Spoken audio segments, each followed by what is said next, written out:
Wow! Shakib খানের সাথে ছবি তুলে এবার ফেসবুকে ট্রেন্ডিংয়ে আছেন ক্রিকেটার তাসকিন আহমেদ ও ছোট পর্দার অভিনেত্রী কেয়া পায়েল। মেগাস্টার শাকিব খান একটি নাম যাকে চেনে সবাই। শুধু সিনেমার পর্দায় নয়, বাস্তব জীবনেও তিনি যে কতটা জনপ্রিয় সেটা আবারও প্রমাণ হলো এবার। কয়েকদিন আগে শাকিব খান যোগ দিয়েছিলেন তার এক ব্যবসায়িক ইভেন্টে, যেখানে উপস্থিত ছিলেন দুই ভিন্ন জগতের দুই তারকা, ক্রিকেটার তাসকিন আহমেদ এবং ছোট পর্দার জনপ্রিয় অভিনেত্রী কেয়া পায়েল। ইভেন্টে তারা দুজনেই শাকিব খানের সাথে ছবি তুলে নিজেদের ফেসবুক প্রোফাইলে শেয়ার করেন।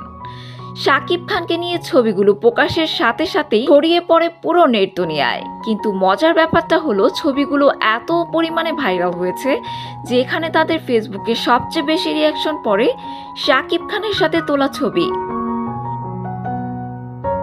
এটাই প্রমাণ করে শাকিব খান শুধু একটি সুপারস্টার নন, তিনি নিজেই একটি ব্যান্ড। তার সঙ্গে একটি ছবি তুললেও সেটি হয়ে যায় ট্রেন্ডিংয়ে, আর সেটাই প্রমাণ করে তার বিশাল জনপ্রিয়তা। এটাই হলো স্টারডম। তাই শাকিব খানের সাথে ছবি মানেই ভাইরাল হওয়া। সবাইকে অনেক অনেক শুভেচ্ছা। পবিত্র